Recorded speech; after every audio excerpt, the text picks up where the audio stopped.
Survivors can experience a trigger, which is something that sets off a memory or flashback, transporting the person right back to the events of his or her original trauma.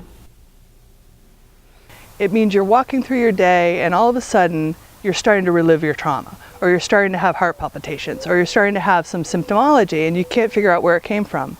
You've been triggered. It might have been a car backfiring. It could have been a thought from right before the trauma happened. You were thinking about something. That is now a trigger. So every time that shows up in your head, you may be more prone to re-experiencing the trauma in some ways.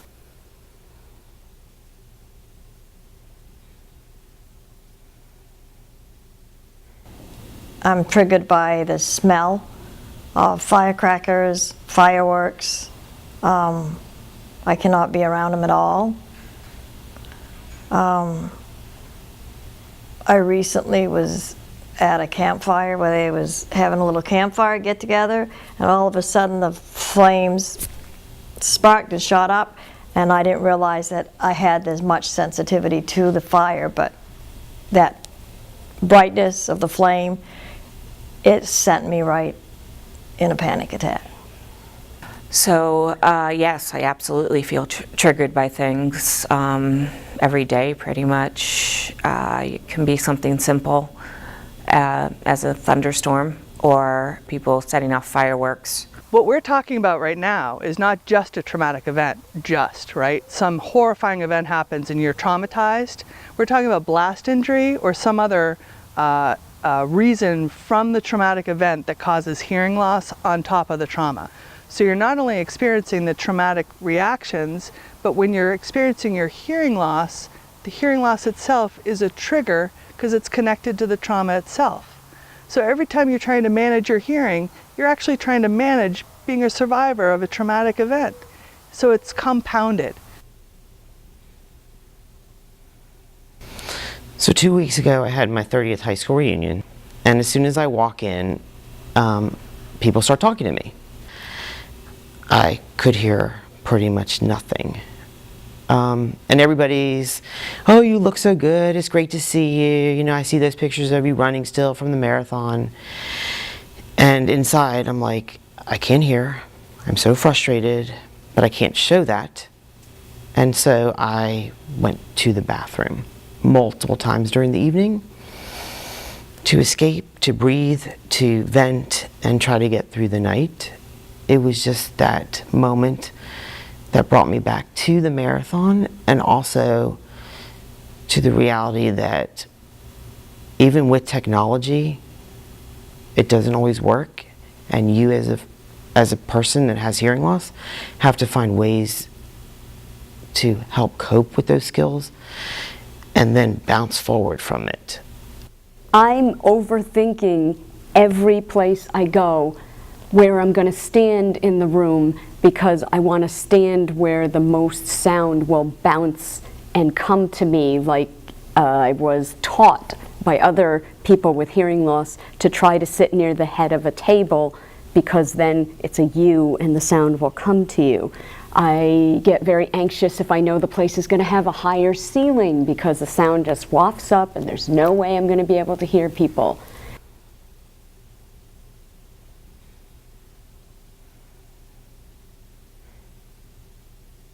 I used to go to a girls' night out every week or two, some kind of little happy hour event, and I stopped going as soon as the attack happened. It's been 4 years, I haven't started yet because there's too many people in the room and it just sounds like you're in a beehive. You can't sort any one conversation out and you just get frustrated, and at first your friends may be patient, but that wears off very quickly where you just feel like you're a burden to the group now because they have to repeat everything for you, and you don't want to take away. You want to add to your friendships. You don't want to take away.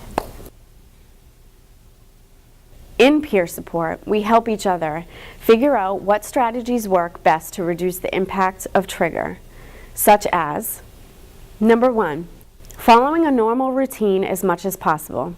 Wake up and go to sleep at your usual times. Eat meals at regular times.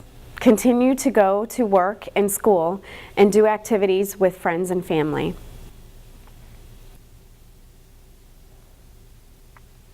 Number 2, take care of yourself. Do healthy activities like eating well-balanced meals, getting plenty of rest and exercising. Even a short walk can clear your head and give you energy. If you are having trouble sleeping, do not drink caffeine or alcohol before going to bed, and do not watch TV or use your cell phone or computer in bed. Avoid other things that can hurt you, like smoking, drinking alcohol, or using drugs. Number 3, talk about your feelings and accept help. Feeling stress after a traumatic event is normal.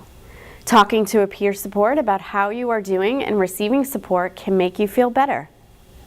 Others who have shared your experience may also be struggling, and giving them support can also help you. Number 4, turn it off and take a break. Staying up to date about a traumatic event can keep you informed, but pictures and stories on televisions, in newspapers, and on the internet can increase or bring back your stress. Schedule information breaks. If you are feeling upset when you're getting the news, turn it off and focus on something else.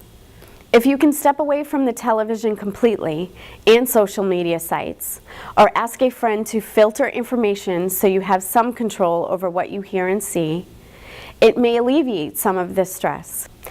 Getting additional care and support is sometimes needed to feel better and to figure out a way to move forward. This help may come from a licensed mental health professional, a doctor, a community or faith-based organization.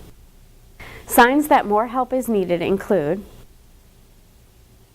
having symptoms of stress like feeling sad or depressed for more than 2 weeks, not being able to take care of yourself or your family members, not being able to do your job or go to school, alcohol or drug use, or contemplating suicide.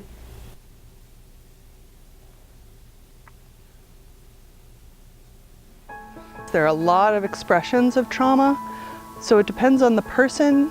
If they're more body sensitive, it might be more in their body. If they're less attuned to their body, it may be more emotional. So you're going to have a whole stream of emotions, from despair and horror and rage and sadness and all sorts of feelings, which are commonplace. People have them post-trauma. If something seriously bad happens to you, you're going to have a lot of feelings about that. Also the opposite, a lot of numbness, not feeling anything, just walking through time without feeling anything. Now if that continues for weeks and months, you need some help with that because it's coming entrenched. But to have periods of it, completely normal.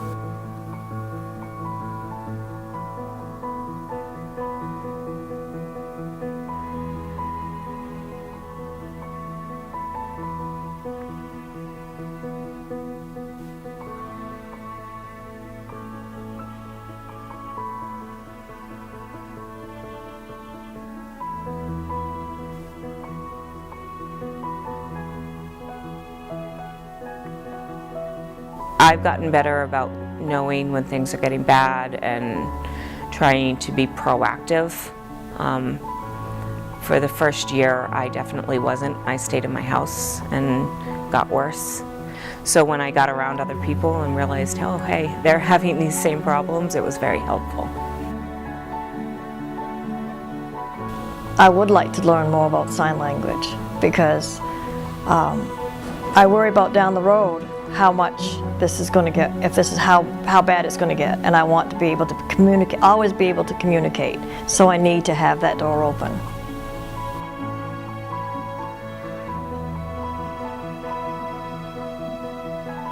Once you figure out what's wrong, then find the best and most effective resources to help you deal with those problems going forward.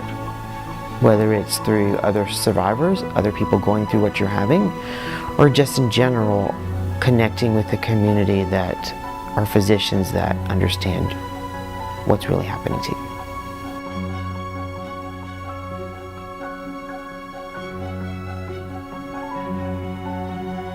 Taking care of yourself is a huge piece in terms of managing being a trauma survivor now. If you are a victim of being injured, in a terrorist act, you get into a group as soon as possible. Don't wait. Get into a group. You need to find that group, and you need to support others as well as they support you. You have to have that support.